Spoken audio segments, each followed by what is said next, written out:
нийтэд гаргая гэдэг. Тэгээ бид нар одоо сар шихын ноцолдож байна. Тэгээд Баян хүртэл дуу оруулалт нь очиж суулгаж оролцсон нэг анги кино оруулах гэдэг манай баримт киноны дуу оруулагчд бол үндсэндээ текстээ ойлгох учраас ерөөсөө явж өгөхгүй байгаа. Бид нар сар ноцолдоод нэг анги л оруулсан. Монгол хэлээр бас нэг 14 хоног орчим ноцолж нэг анги дуу оруулсан байт л.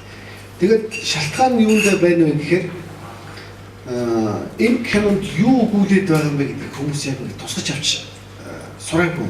Жишээлбэл Монголд бол одоо энэ арчилсан нийгэм, либерал зах зээлийн нийгэм, хүний эрх хэрэгжил, арчил гэж юу гэдгийг ойлгоогүй гэж энэний дараагийн асуудлыг ойлгох гэдэг бол их хүнд юм байна л да. Тэр тусмаа ийм жирийн хүмүүсийн хувьд бол энэ бүрч хүнд. Гэхдээ Баян мөнх хэлэхдээ бид нар дээр ийм клуб байгаа залуучууд болдог энийг сонирхож байгаа гэдээ би их баярлсан. Яг л энэ өнөөдрийнхөө нийгмийн мөн чанарыг таньчаад дэлхийн ертөнд цаашаа явж байна гэдгийг мэдрээд тэрнтэй хамт алхах өнөөгийн нийгмийн шинэ журам, шинэ юм орчин Монгол улс цаашдаа явах болцоотой юм байна гэсэн итгэл найдвар төрсөн.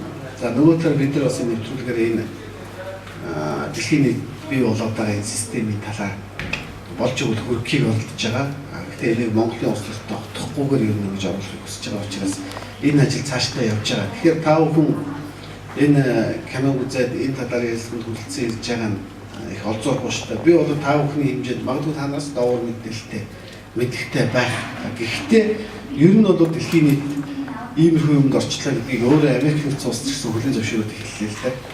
Анхны номууд гарч байхад наад энэ хүмүүсийг одоо далд оруулахгүй гэж ярьж байхад наадууд чинь далд оруулаад ирэхгүй маа.